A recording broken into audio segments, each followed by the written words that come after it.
Donc merci pour aux facilitateurs, hein, pour le super travail effectué pour la seconde fois, puisque c'est la seconde édition, hein, du Facilitation Day. Vous avez le côté participant qui est top, nous on a le côté intervenant qui est top aussi. Alors merci pour leur disponibilité, leurs compétences, leur gentillesse. Merci, merci, merci, merci, merci. Vraiment, sincèrement. Pour ma part, je ne vais pas prendre de temps à me présenter. Si vous souhaitez avoir des infos, je vous invite à consulter mon profil LinkedIn, hein, c'est beaucoup plus simple, c'est beaucoup plus rapide. Comment va marcher cette conférence? Eh bien, j'ai fait le choix de ne vous présenter aucun slide. Donc voilà l'écran que vous aurez, hein, pendant toute la durée de la présentation. J'espère que ça vous ira. Je souhaite vous parler directement et privilégier toutes nos interactions. Alors, comme je l'ai dit, c'est une conférence interactive, c'est-à-dire qu'elle est conçue véritablement pour fonctionner avec vous, par vous. Je vous remercie donc d'avance pour votre participation parce que sinon ça va être un flop. Donc je compte sur vous. D'avance, merci. Nos interactions vont se faire sur les commentaires. Donc je les ai d'afficher juste là. Je vais essayer, je vais les regarder régulièrement et puis il y a des moments, je vais vous poser des questions, puis je vais vous demander véritablement de donner vos éléments dans les commentaires. Donc voilà, comme ça on va pouvoir véritablement interagir au maximum, même si on ne peut pas se parler. En tout cas, je ne peux pas avoir de retour de votre part par la voix. On va le faire par les Didi, par le clavier, et ça va être super. Donc je vous invite à commenter en temps réel. Je prendrai les questions au fur et à mesure si je les vois passer. Par moment, je vais vous en poser, comme je vous l'ai dit, et je vais laisser du temps à la fin pour qu'on puisse maximiser au plus possible nos échanges et que ce soit le plus interactif possible. Alors allons-y. Pour se mettre tout de suite dans le bain, je vous invite par une première question à me dire en commentaire quels sont, selon vous, les éléments essentiels d'une formation efficace. Allez, je regarde bien vos commentaires et on va interagir ensemble.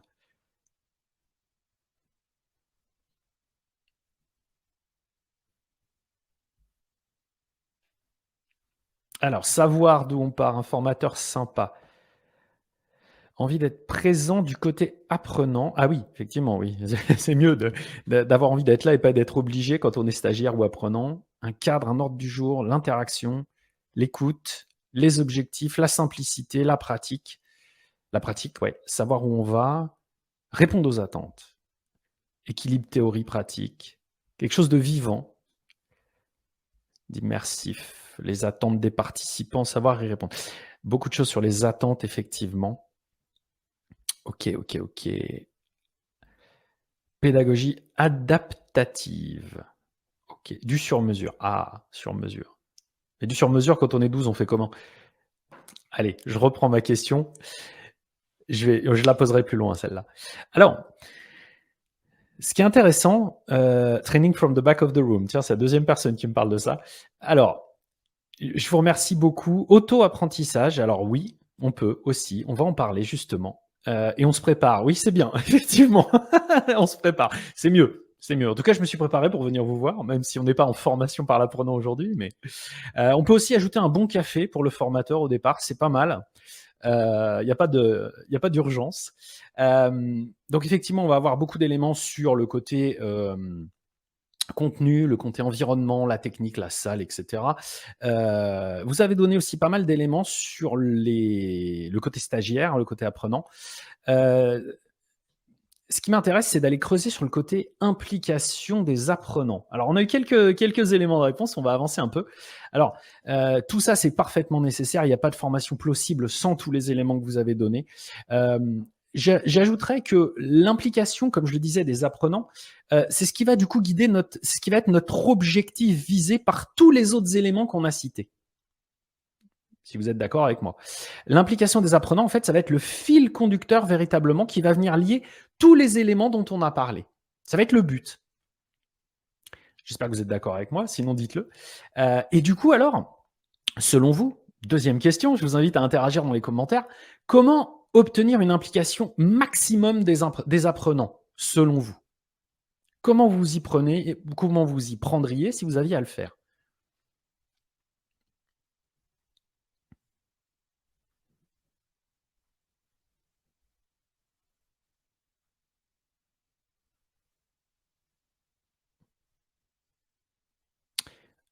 Alors, partir de la personne pour libérer le pouvoir d'agir. Alors on a un côté, un peu, OK, démarrer de l'autre, co-construire, les faire apprendre par eux-mêmes en petits groupes sur des ateliers liés à leurs attentes. Ouais, la détente.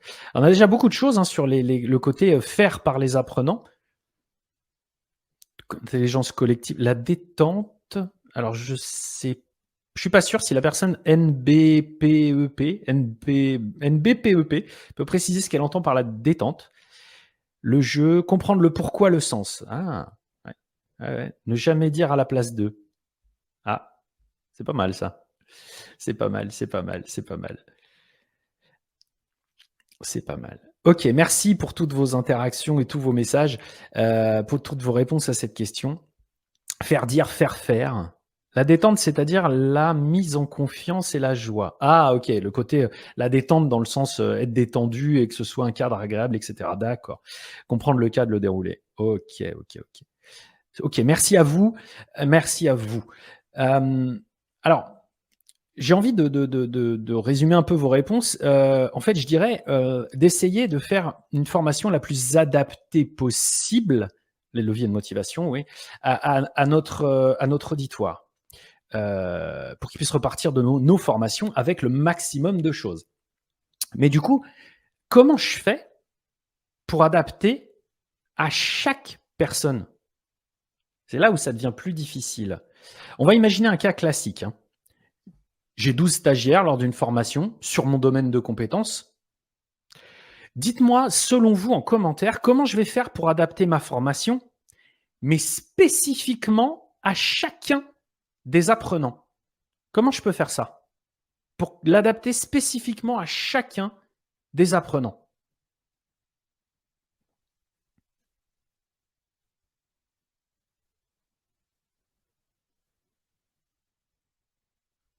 Alors, chaque apprenant s'auto-évalue au démarrage. Alors ça, si je comprends ce que ça veut dire, si chaque apprenant s'auto-évalue au démarrage, ça veut dire qu'après on pourra faire une évaluation pour voir si après il se sent mieux dans le truc. Si j'ai mal compris, n'hésitez pas à corriger, hein. Donner le temps d'expérimenter. Oui, donner le temps et de faire par soi-même. On va y revenir sur ce sujet-là d'expérience, le côté expérimentation, le contrat individuel. Alors je pense voir de quoi il s'agit. Fabien, si tu peux préciser un petit peu ton idée quand tu parles de contrat. Ils vont donc pouvoir construire leur chemin au sein de la formation et s'auto-évaluer à la fin, en effet. D'accord, OK. OK, OK, OK, OK. Je les fais travailler ensemble. OK. OK, OK. Donc facilitons demain. Ah voilà, c'est la précision. OK, d'accord. OK. OK, OK, OK. Alors, moi je vous propose de vous donner une liste de questions. Alors, elle nécessite alors encore inspirée par les équipes apprenantes, objectifs individuels, objectifs de groupe, et cetera. D'accord, OK. OK, je comprends mieux Fabien. Merci pour la précision. Merci pour la précision. Alors, ce que je vous propose, je vais vous donner une suite de questions. Je ne sais pas si certaines ou toutes vont vous concerner, mais il n'est pas forcément nécessaire d'y répondre. Vous pouvez répondre à certaines d'entre elles si vous voulez, mais ça va être une suite de questions.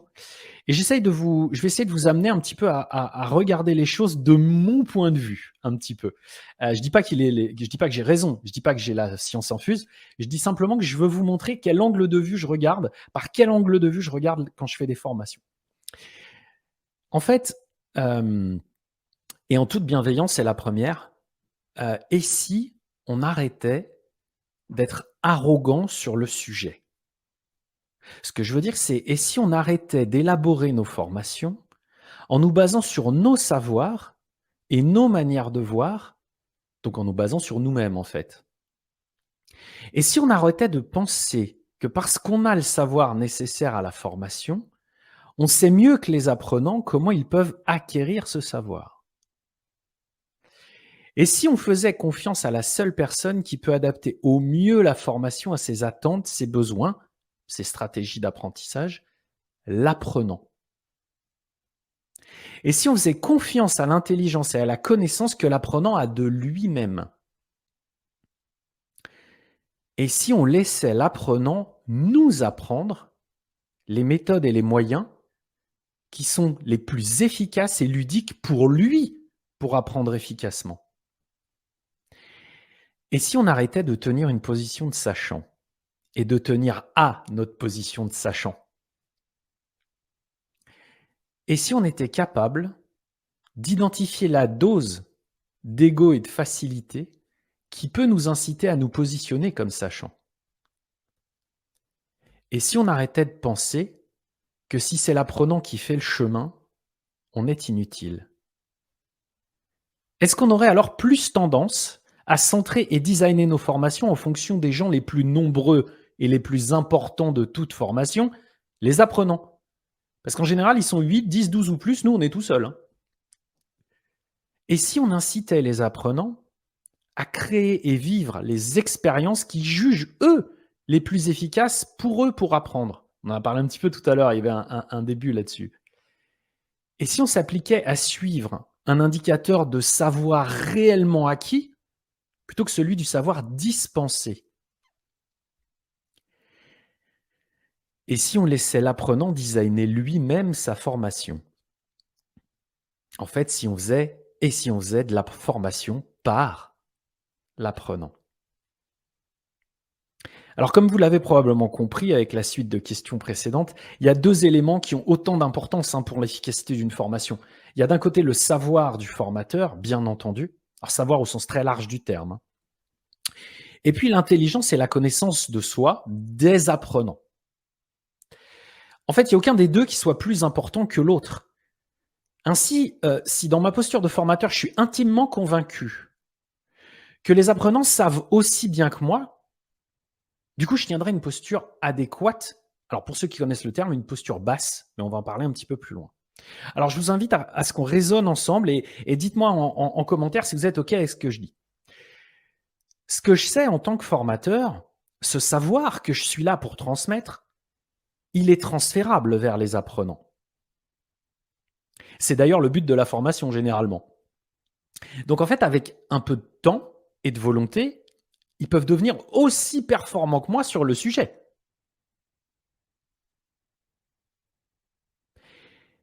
Mais est-ce qu'il est possible pour moi, formateur, d'acquérir le savoir, le contexte, le vécu, les sensibilités, bref, tout ce qui fait l'individualité de chacun des apprenants? Alors, c'est une question rhétorique, hein. Bien évidemment, non. Non. Les apprenants, ils disposent en fait d'un savoir que moi, je pourrais jamais avoir. En revanche, je suis là pour leur transmettre le mien qu'ils peuvent acquérir. C'est d'ailleurs le but.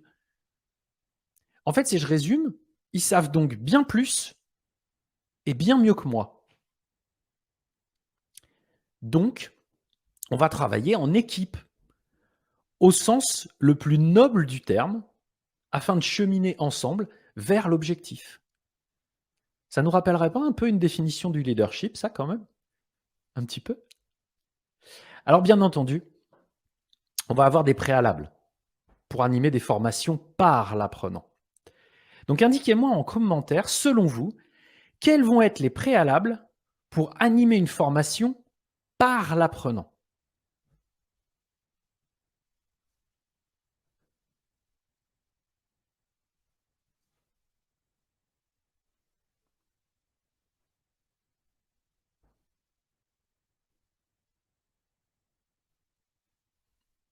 Le cadre, ça revient souvent le cadre, hein, ça revient très, très, très souvent. Le cadre dans le sens, j'imagine, du on définit le terrain de jeu et vous pouvez faire tout ce que vous voulez dedans. Définir des profils types. Alors, oh pardon, il est pas facile celui-là. Yodelabi Bye, je sais pas. Excuse-moi d'avance si j'ai ruiné ton nom. J'imagine que ce que tu veux dire, c'est un petit peu comme des personas qui on a en face de nous, peut-être? Je sais pas. Sécurité, confiance, oui, oui, oui, oui, oui, oui. Un cadre évidemment, bienveillant. Au sens noble du terme bienveillant, oui, oui, tout à fait. D'accord, c'est bien des personas que tu veux donner. Des accords de groupe, OK, une charte, OK. Donc en fait, dans tout ce que je vois, c'est qu'il faut qu'on se mette d'accord au départ. Tout ce que vous me dites, c'est qu'il faut qu'on se mette d'accord au départ, dans l'idée quoi, pour pouvoir, avancer, ensemble, qu'on soit sur des limites. C'est ça l'idée. D'après ce que je vois, hein. Repérer les potentiels. Ouais. Pouvoir jouer avec le temps. Alors, oui, c'est ça, une charte. Ouais, un cadre. OK, d'accord. Permettre aux apprenants d'adopter cette posture inversée. D'adopter la posture inversée. Ah OK, d'accord, je crois que je vois. C'est eux oui, qui sont capables d'apprendre, qui peuvent apprendre au moins aussi bien que nous, on peut le faire, j'imagine, hein. Facilitons demain. Oser les libérer, oui. Prévoir dans le déroulé des feedbacks apprenants réguliers. Ouais, OK. OK, OK. OK, super. Super, bah, vous avez donné, tout un tas d'éléments super intéressants. Écoutez les apprenants et laissez la place en leur posant des questions. Ah! Le terme d le l'histoire des questions arrive. Je me demandais si on allait la voir. Parce qu'effectivement, on va parler des questions. Alors quand on a plus l'habitude de posture de sachant, quand on n'a plus l'habitude peut-être plutôt de posture de sachant. Effectivement, oui, d'accord, je comprends la logique. D'accord. Et bah, justement, et bah, franchement, vous avez donné pas mal de bonnes réponses qui se transmettent des apprentissages entre eux. Ouais, complètement. Alors, il y a un côté apprentissage entre pairs, on va en reparler aussi, ouais, effectivement. L'écoute active, oui, bien sûr, bien sûr. C'est presque un préalable, j'ai envie de dire, l'écoute active à tout. La pédagogie, bah voilà, exactement, on en parlait. Ok, super. Vous m'avez donné tout un tas de réponses. Alors, je vais essayer de les formaliser un petit peu. Moi, je les ai formalisées en quelques points essentiels. Alors, je ne vais pas pouvoir tous les traiter aujourd'hui. Ce qui est intéressant, c'est que je vais essayer de donner des pistes un petit peu sur tout. Partager les objectifs à atteindre et la vision. Ouais, tout à fait. Il y a un côté management là aussi. Mais dans leadership dans le bon sens du terme. Ok, super. Alors, évidemment, moi j'ai donné 4 éléments. J'ai 4 éléments, mais c'est mon expérience, hein. N'hésitez pas si vous en avez d'autres ou si vous avez l'impression que ceux que vous avez donnés ne rentrent pas dans ce que j'ai dit. Je crois que si, mais je suis pas sûr. On va voir. À vous de me dire.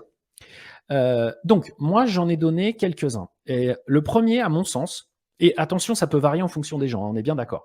Le premier, à mon sens, ça va être d'être capable de lâcher l'ego. Bon, alors si vous avez envie d'essayer la formation par l'apprenant, c'est que déjà, vous l'avez bien mis de côté. Mais on va en parler un petit peu plus loin. Évidemment, il y a, et là, je pense que s'il y a des facilitateurs, et on va en reparler, il y a un côté maîtrise du questionnement. Ça, de fait, on ne peut pas passer à côté. Alors, je vais faire, excusez-moi, un chouïa d'auto-promo. Je vous invite à regarder le replay de ma conférence du Facilitation Day de l'année dernière. Normalement, elle est disponible sur le site de Facilitation Day. La conférence s'appelait « La puissance des questions dans l'implication ». Ça vous donnera probablement quelques pistes. Alors, je ne peux pas coller le lien dans le chat des commentaires. Je n'ai pas accès, moi, pour pouvoir vous répondre dans le chat. Mais vous le trouverez sur le site des facilitateurs ou du Facilitation Day facilement. Autre chose, il y a Priscille Livnet qui, dans le salon Orange, à 14h50, fait un truc sur le questionnement. Donc, je la connais et je sais que ça peut aussi vous intéresser. Ça peut rajouter quelque chose au sujet du questionnement que je ne vais pas traiter là tout de suite. C'est un sujet en soi. Alors, moi, j'ai ajouté aussi la confiance en soi. Accepter l'inconnu, lâcher prise. Tout ça, je l'ai mis dans le même bloc. Et ne pas transmettre un savoir, mais œuvrer collectivement pour définir et atteindre un objectif. Et ça, on en a beaucoup parlé. Donc, ah oui, merci. Donc, j'imagine que facilitons demain, tu parles du questionnement, effectivement, qui est fondamental. On est d'accord. Merci de ton commentaire. Alors, je vous propose que tout d'abord, on parle des notions d'ego et d'objectif parce que moi, je trouve qu'elles sont liées. Concrètement, les seuls moyens de donner aux apprenants la main sur le design, parce que c'est de ça dont on parle, que ce soit eux qui designent leur propre formation, c'est de leur poser des questions. Beaucoup de questions, pratiquement que des questions ouvertes de préférence. Les bonnes si possible. Alors, c'est-à-dire, les bonnes, c'est celles qui font cheminer dans la découverte des éléments dont on a besoin pour atteindre nos objectifs de formation. Et là, je vais faire une petite parenthèse ici, j'en ai parlé tout à l'heure un petit peu. Évidemment, si vous êtes facilitateur et que vous regardez cette conférence, peut-être que vous dites qu'il y a de nombreux éléments qui sont communs entre ce que nous voyons ici et la facilitation. Bah oui, bien sûr, c'est le cas, bien entendu. Il y a de nombreux outils et concepts qui sont empruntés à de nombreuses disciplines. L'idée, c'est de faire du complètement pluridisciplinaire. Si je vous donne un exemple, la facilitation va emprunter le questionnement, au coaching, si on peut le dire ainsi, mais le coaching l'a lui-même emprunté à la philosophie au départ. Si on regarde ce que faisait Socrate, par exemple, c'était déjà du questionnement et du faire cheminer l'autre vers quelque chose ou, en tout cas, le faire cheminer dans son propre esprit, à lui ouvrir l'esprit. Donc oui, bien sûr, il y a énormément, énormément, énormément de liens avec la facilitation. Ce qui va différencier, je crois, une formation d'une facilitation, c'est que le facilitateur, il n'a pas de savoir à transmettre, mais il a un objectif à atteindre collectivement, comme un coach un peu. Et donc, si le formateur pouvait lui aussi se dire qu'il a un ou des objectifs à atteindre et non un savoir à transmettre. Par exemple, imaginons que je forme des gens au management. Je vais donc leur transmettre tout ce que je sais, leur faire part de mes expériences, de mes échecs, de mes apprentissages. Oui, mais ce sont mes expériences, mes échecs, mes apprentissages, pas les leurs. Pas les leurs. On apprend par essai-erreur, donc par l'expérience, on en parlait tout à l'heure, mais sous-entendu l'expérience personnelle.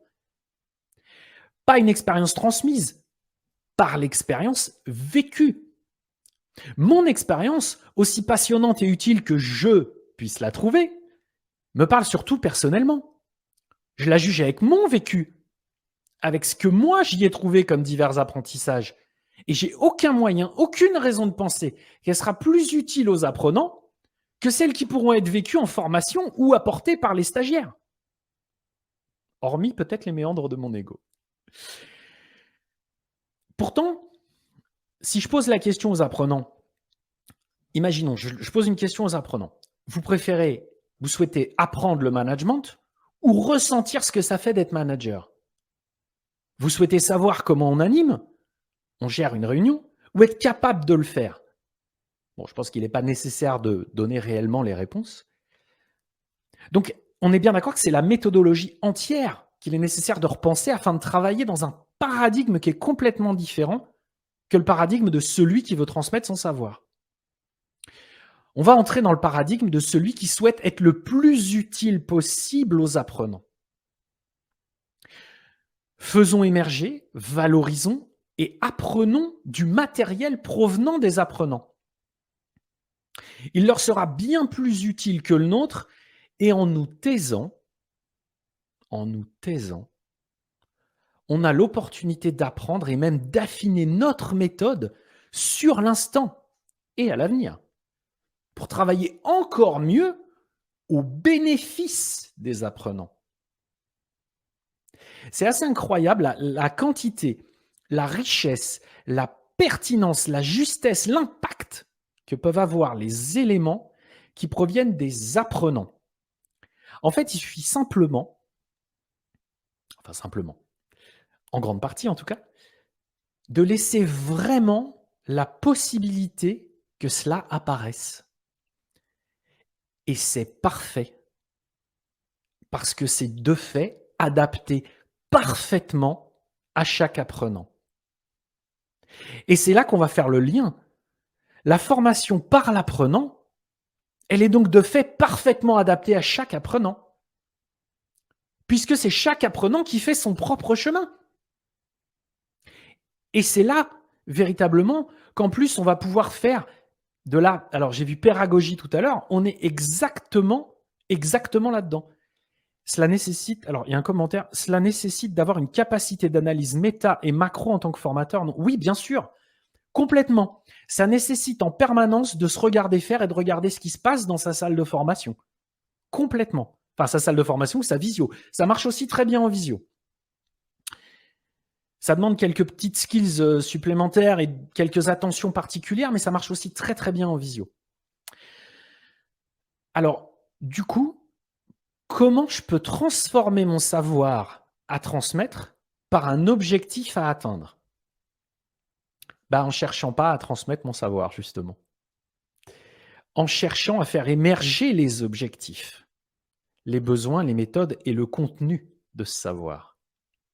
et le contenu de ce savoir. Il existe en fait une énorme différence, évidemment, si vous êtes facilitateur, vous la connaissez. Il existe une énorme différence entre expliquer, démontrer, prouver, convaincre et accompagner, inciter, faire cheminer, impliquer. Et à mon sens, la principale différence, c'est que quand je suis dans expliquer, démontrer, prouver, convaincre, c'est que je suis convaincu d'avoir préalablement raison ou de mieux savoir.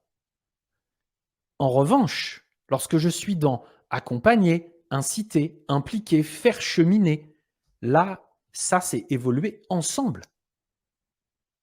Alors, faire évoluer les apprenants sur le contenu de formation, sur la connaissance d'eux-mêmes, le formateur sur ses méthodes d'apprentissage, sur la connaissance de lui-même, sur les angles de vue qui pourront être réutilisés et encore bien d'autres choses encore.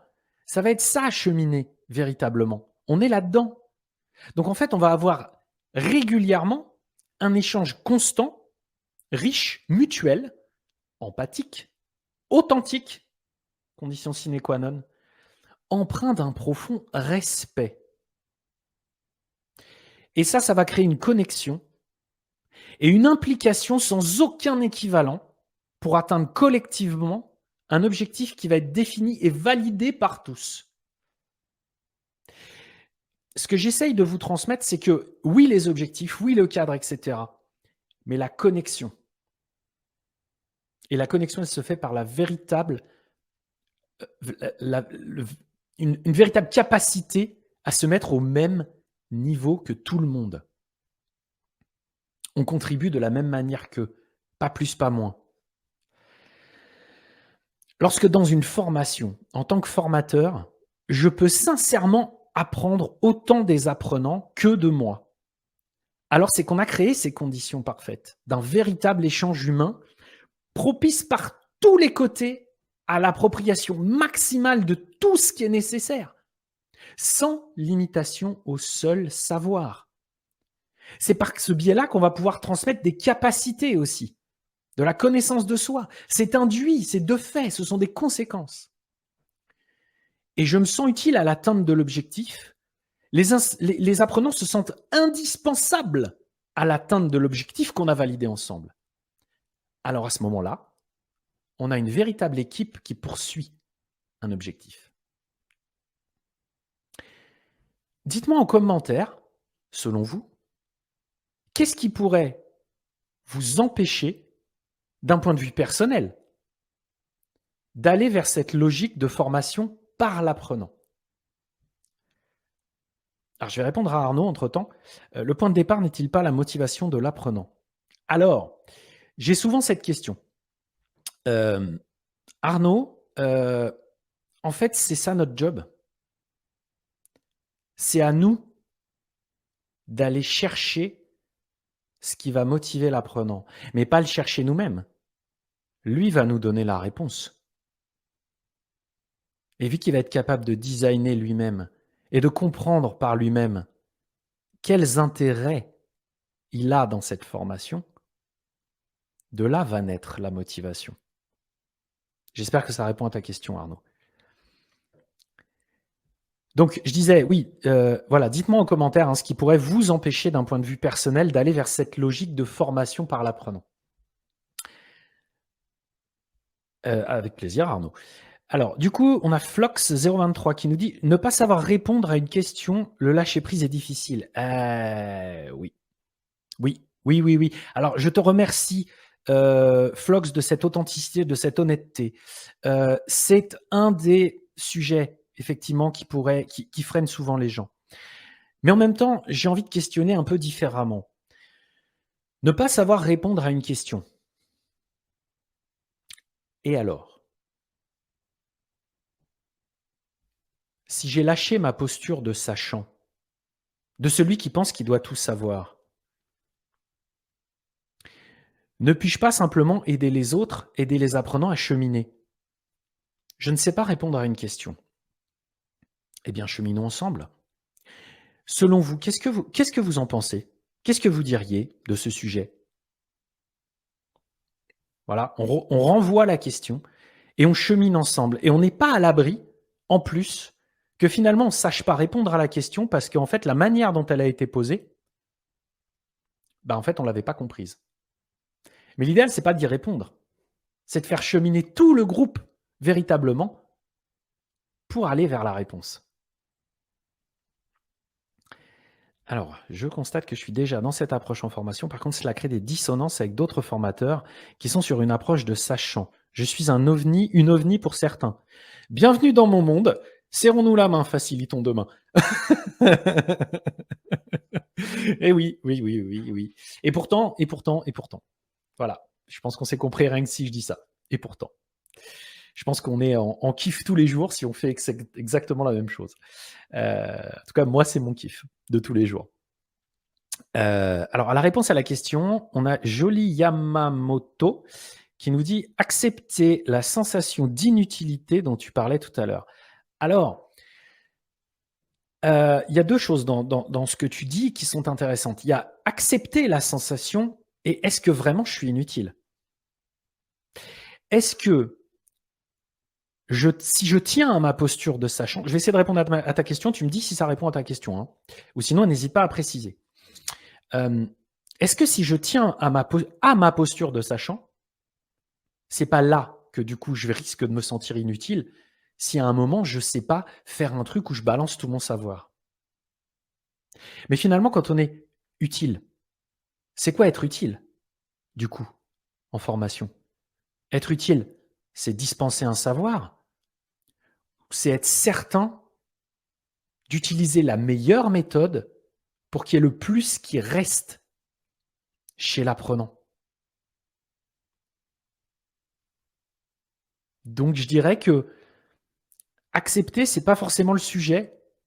Je me suis jamais senti inutile en fait, donc mais j'entends, puisque évidemment j'en ai parlé. Ça dépend de comment on voit le job.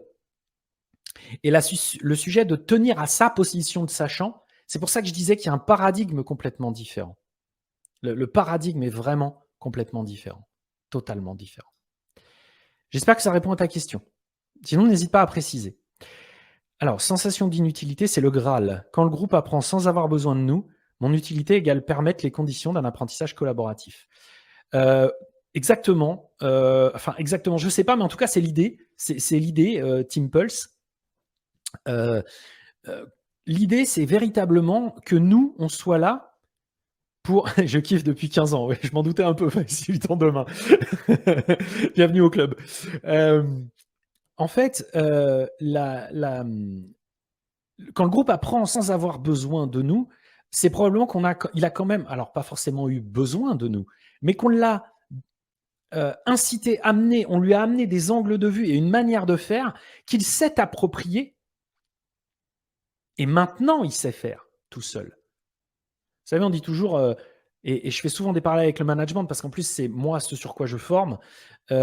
C'est vraiment quand il y a une équipe qui est capable de tourner toute seule, et moi, je vois vraiment les apprenants dans chaque formation comme une équipe véritablement. Quand vraiment ils sont capables de tourner tout seuls, c'est là qu'on a réussi en fait. Et on n'est pas inutile. Au contraire, on a acquis un leadership et un respect. Et on est là pour continuer de faire cheminer les gens. Il y aura toujours des choses qui feront qu'on aura besoin de ça. Toujours. Alors, nous sommes des guides, mais le chemin, c'est l'autre qui le fait avec nous. Complètement. Socrate, il y a 2500 ans déjà. Je ne comprends pas qu'on n'ait toujours pas compris ça aujourd'hui. En tout cas, dans l'enseignement ou dans la formation, ce n'est pas le truc dominant. Donc, les questionnements collectifs, c'est aussi grandir ensemble. Notre compétence deviendrait-elle de guider? Oui. Oui. Alors, moi, guide, j'aime pas trop parce que, c'est juste une histoire de sémantique. Je vais parler plutôt de coaching ou de mentoring, de facilitation. Ce sont des termes qui sont très proches, bien évidemment. En fait, cela demande un énorme temps de préparation et donne le sentiment de ne plus rien faire pendant la séance.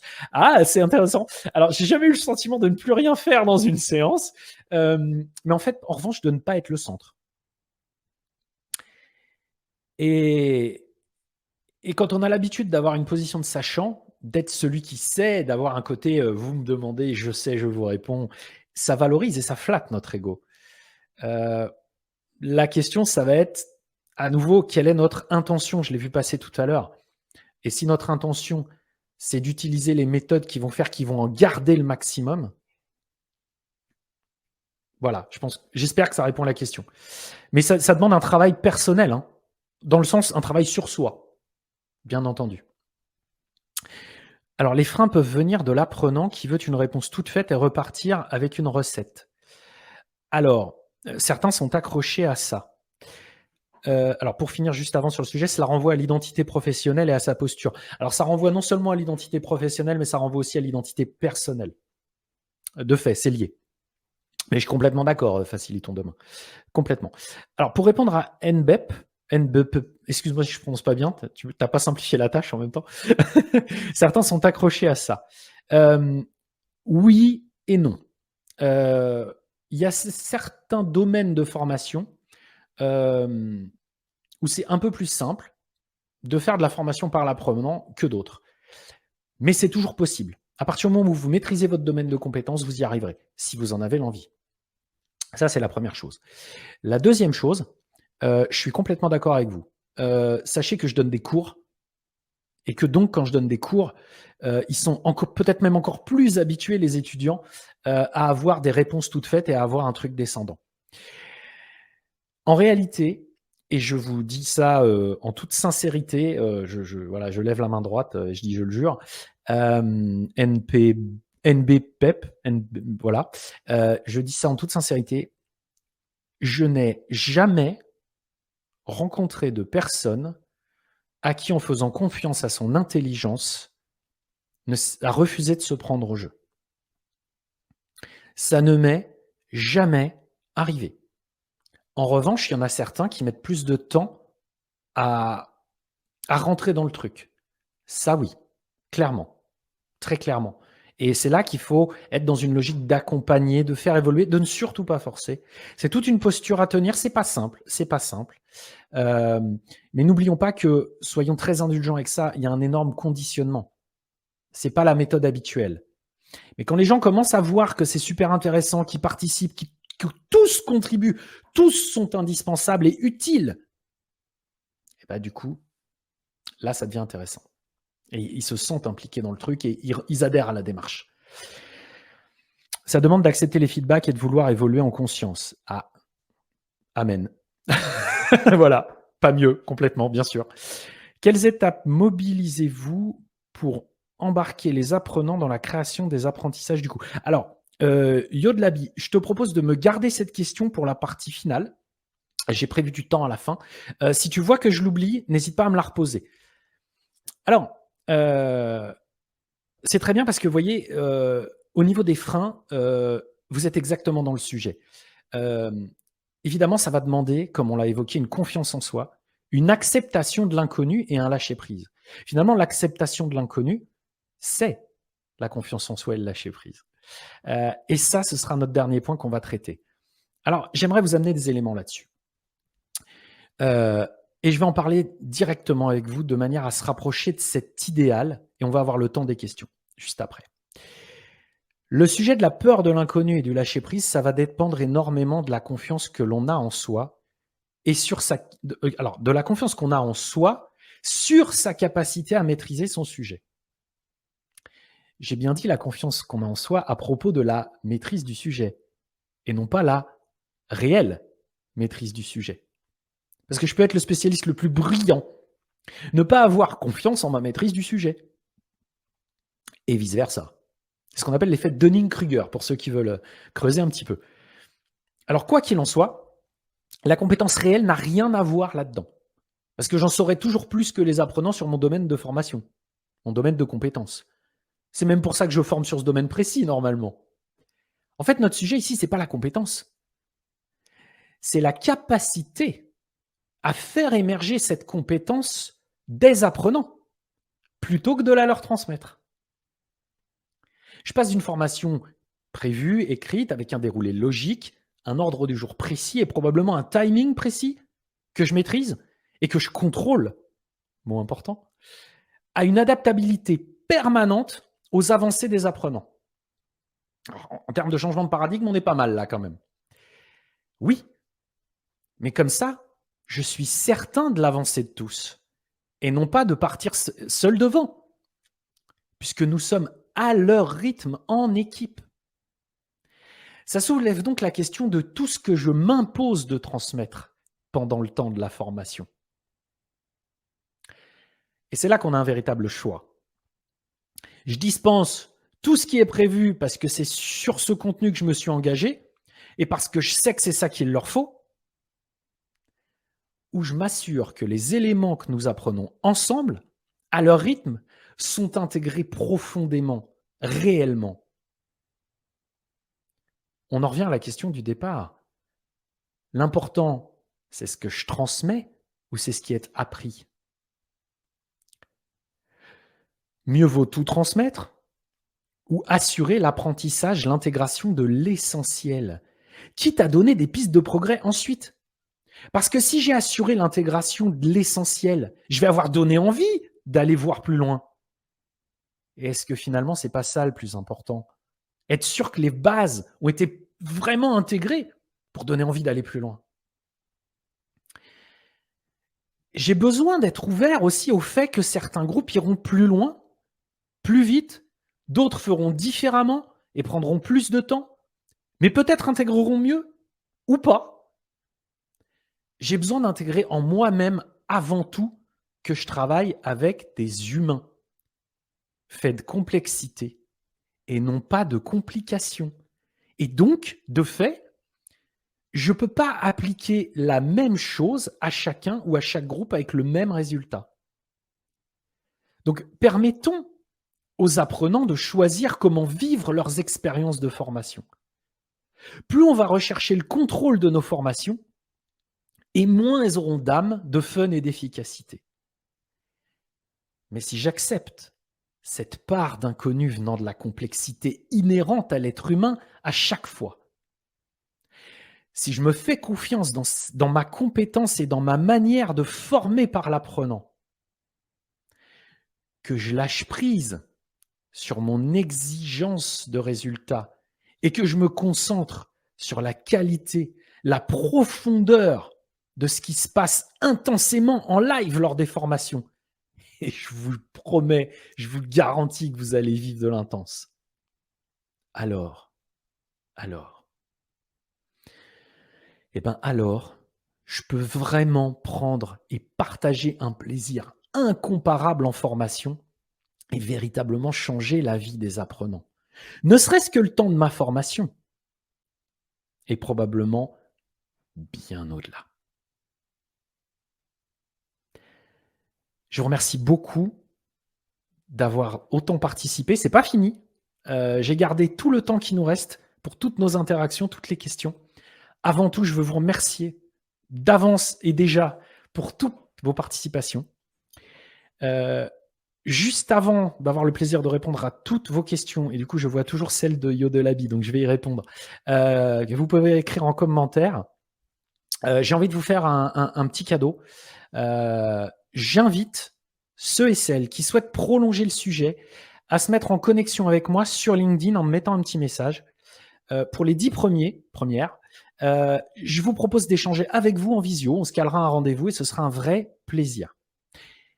Et une fois qu'on aura fini ici d'échanger, on pourra prolonger, s'il y a encore des choses, dans le salon vert sur Discord, dans le salon vert des facilitateurs. Voilà, maintenant je vais répondre à toutes vos questions. Allez-y, lâchez-vous dans les commentaires. On est là, on a jusqu'à 20 ensemble et j'ai prévu ça pour qu'on ait vraiment ce temps ensemble.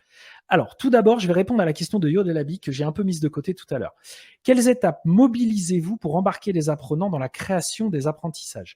Alors, il n'y a pas forcément d'étapes, hyper précises. En revanche, il y a des incontournables. Et la plupart ont été cités. L'un des incontournables, ça va être effectivement d'établir une vraie relation, une confiance. Et véritablement, quand je dis une relation, il va y avoir véritablement un côté, comment dire ça? Un côté, je vaux pas mieux que vous, je suis pas supérieur à vous, on est tous au même niveau et on va tous avancer ensemble. Et c'est de là, en fait, qu'on devient un leader. Si on se place en supériorité ou en sachant, pour moi, c'est la même chose, et ben en fait, c'est là que les gens nous regardent en disant: «Mais t'es pas supérieur à moi», et même si c'est inconscient. Si on se place au même niveau, c'est là qu'on devient leader. Donc ça, c'est le premier préalable, j'ai envie de dire. Ensuite, évidemment, eh bien, il va y avoir le questionnement et les questionner sur quels sont, selon vous, les éléments importants, les objectifs à atteindre pour apprendre tel truc. Tel truc, donc le truc sur quoi vous devez les former. OK? Et ensuite, comment, selon vous, quelles sont les meilleures méthodes, selon vous, pour atteindre ces objectifs? Qu'est-ce qu'on peut faire? Et là, c'est hyper important d'ouvrir au maximum le cadre. D'ouvrir au maximum le cadre. Parce que, rappelez-vous, souvent les gens vont être conditionnés. Donc, ils vont vous dire des trucs très conventionnels. Quand on arrive, par le questionnement, par la posture, par l'attitude, à les faire se lâcher, on tombe sur des trucs extraordinaires, géniaux, et qui sont pertinents. Et après, on va les questionner parce que nous, parfois, on n'a pas l'idée. Moi, j'ai eu des cas où j'avais eu aucune idée de ça et je voyais pas le lien. Et je leur disais, mais qu'est-ce que ça va vous apprendre sur le sujet? Qu'est-ce que vous allez en retirer? Ah ben ça. Waouh, j'y avais pas pensé. Bien joué, génial, on y va. Voilà. Donc c'est extraordinaire. Voilà, j'espère que ça répond à ta question, Yo de la vie. Facilitons demain. Dans les accords de groupe de départ, j'indique respect du contenu et des horaires avec agilité en leur indiquant que je vais m'indiquer à leur rythme. Alors, je ne le fais pas, mais si tu es OK avec ça, génial. Heu, excellent. Alors oui, les horaires, oui, hein, quand même un minimum, mais voilà. Excellent, merci. Bah, merci beaucoup. C'est ce que j'expérimente aussi en formation et c'est que du bonheur. Beh, je te remercie, ST3131 d'amener de l'eau à notre moulin et au moulin. Merci beaucoup. Ah, merci Flox. Merci beaucoup, c'est gentil à toi. Est-ce qu'on peut dire dans ce cas qu'on les forme par l'expérience à l'apprentissage de nouveaux soft skills? Alors attends, par l'expérience à l'apprentissage de nouveaux soft skills. Oui, oui, oui, oui, oui, oui. C'est d'ailleurs exactement le but. En fait, tout savoir, pour pouvoir l'appliquer, il faut avoir des capacités, des soft skills qui vont aller avec, notamment en fait en indiquant, pardon, c'est pas le bon mot, en faisant émerger chez eux et réfléchir sur eux-mêmes à qu'est-ce qui serait le plus efficace pour apprendre? Quelle technique ils pourraient mettre en œuvre pour apprendre qui soit la plus efficace? On les invite à réfléchir sur eux-mêmes et du coup, on leur donne des indications sur comment ils apprennent. Mais vous imaginez, vous formez des gens à un sujet et vous leur apprenez à apprendre. En fait, ils apprennent par eux-mêmes à apprendre, mais vous les guidez simplement un petit peu là-dedans. Vous les mentorez, coachez, 2 postures légèrement différentes en fonction du public qu'on a et des sujets. Mais c'est juste extraordinaire. C'est merveilleux. On leur donne des clés qu'en fait, ils n'étaient pas venus chercher, mais qu'ils vont avoir quand même. C'est merveilleux. Donc oui, ça, c'est un soft skills, mais on pourrait développer, effectivement, en utiliser plein, parce qu'en fonction des sujets sur lesquels on travaille, on va développer effectivement tout un tas de soft skills en plus, complètement. Merci, ami facilitateur qui a mis le lien du Discord, pour après. On va s'y retrouver à partir de 10h20. Je m'interroge sur la notion de timing quand un certain contenu est attendu. Alors, Estelle, c'est souvent un sujet principal. Un contenu est attendu par qui? Déjà. Ça rejoint un petit peu ce que je disais tout à l'heure. Ça sous-entend de se poser la question en tant que formateur du contenu que l'on souhaite transmettre ou du contenu qu'on souhaite s'assurer qui est acquis réellement, intégré profondément, appris réellement. Le contenu attendu, en fait, c'est ça le problème. C'est qu'aujourd'hui, on attend de la complication. C'est-à-dire qu'on attend que dans la formation, il y ait tel savoir, tel savoir, tel savoir. Plutôt qu'il y ait tel objectif. Si tu transformes ton contenu en objectif, eh bien c'est là, à mon sens, c'est là que tu vas pouvoir véritablement travailler en ayant la contrainte du timing que tout le monde connaît, heu et trouver des solutions, faire émerger des solutions ensemble pour pouvoir avancer. C'est pas du tout le même paradigme que de transmettre un savoir, enfin pardon, excusez-moi. C'est pas du tout le même paradigme de transmettre un savoir que de poursuivre un objectif ensemble, de être capable de faire. J'espère que ça répond à ta question. Sinon, n'hésite pas, à redemander ou après, même sur Discord. Il nous reste encore 9 minutes, on est bien. Estelle, j'espère que ça répond à ta question. Alors, Fabien, ouh là là, beaucoup de questions. Je vais essayer d'accélérer un petit peu. Quels sont les thèmes, objets Merci pour toutes ces questions, c'est génial. Quels sont les thèmes, objets de tes formations? J'ai un biais sur formation technique versus formation savoir-être. Alors oui, c'est ce que je disais tout à l'heure, Fabien. Moi, je forme principalement sur tout ce qui est management, management du changement, surtout communication. Communication, pas côté marketing, je veux dire communication interpersonnelle, gestion de réunions, choses comme ça, tout ce qui a trait en fait au management au sens très large du terme. Donc oui, je travaille bien sûr sur des formations plus savoir-être. Mais en fait, en réalité, souvent ce que je constate, c'est que le frein par rapport aux formations techniques, il est plus dans le conditionnement et dans l'attente des gens et dans l'esprit du formateur que réellement un frein qui existerait de facto. Je disais tout à l'heure, c'est plus difficile pour certaines formations, mais c'est toujours faisable. Toujours faisable.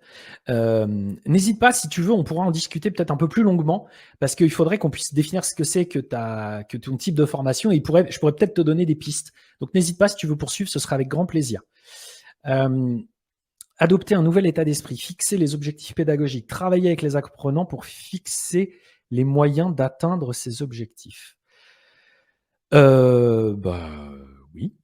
voilà, complètement.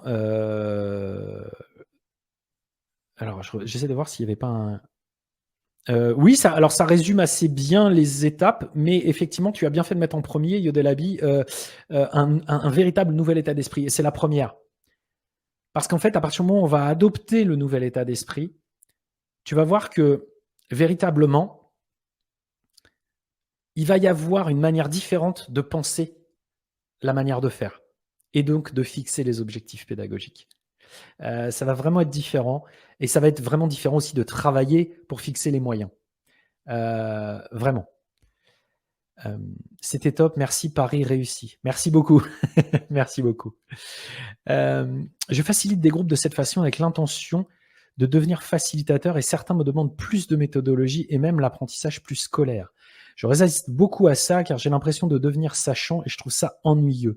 J'ai juste à continuer à les écouter et à persévérer dans cette façon formation par l'apprenant et l'expérience. Raplex, complètement, je t'y invite, sois courageux.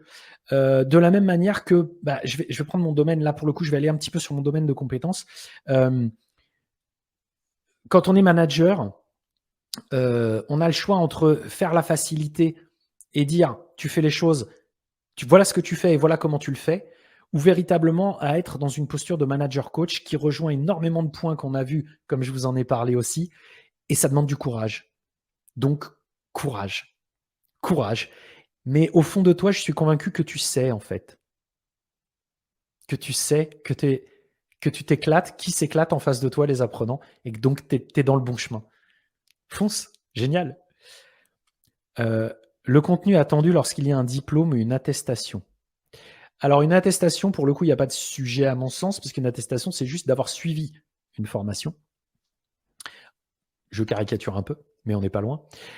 Lorsqu'il y a diplôme. Alors, lorsqu'il y a diplôme, ça veut dire que souvent, on va avoir un peu plus de temps, mais je peux me tromper. Lorsqu'il y a diplôme, il y a souvent le sujet du coup de l'évaluation. C'est ça, en fait, le sujet final. Est-ce que je vais leur avoir transmis les éléments qui vont leur permettre d'avoir leur diplôme? Alors, moi, généralement, j'essaie de prendre de la hauteur par rapport à ça. véritablement, en fait, par définition, hem, comment dire ça? Excusez-moi, j'ai été perturbé par un message, un autre message. Ce qui va, en fait, l'objectif de l'obtention du diplôme, en fait, il est connu. C'est-à-dire que tu peux très bien avoir une part des objectifs qui sont une contrainte avec laquelle tu dois dealer. De la même manière que je dis n'importe quoi, dans une entreprise, voilà, il y a une contrainte qui arrive, on est obligé de serrer les budgets. Tes managers, ça vient pas de toi, tu as la contrainte. En revanche, là où tu es maître, c'est de pouvoir exposer la contrainte et dire: «Voilà, ça, faut qu'on y passe». Mais là où tu es maître et vous êtes maître en tant qu'équipe avec tes apprenants, c'est comment? Et il est là le sujet, en fait. Le sujet, il est comment on va le faire? Et c'est là que tu vas gagner en implication et véritablement en en en en en qualité d'apprentissage, en qualité d'éléments reçus et intégrés par tes apprenants. Ce qui n'empêche pas aussi de penser plus loin et d'aller, sur le côté au-delà du diplôme. Parce que le diplôme, il prépare à quelque chose. Donc le but, c'est pas que d'avoir le diplôme. Votre diplôme, c'est d'avoir un diplôme de manager.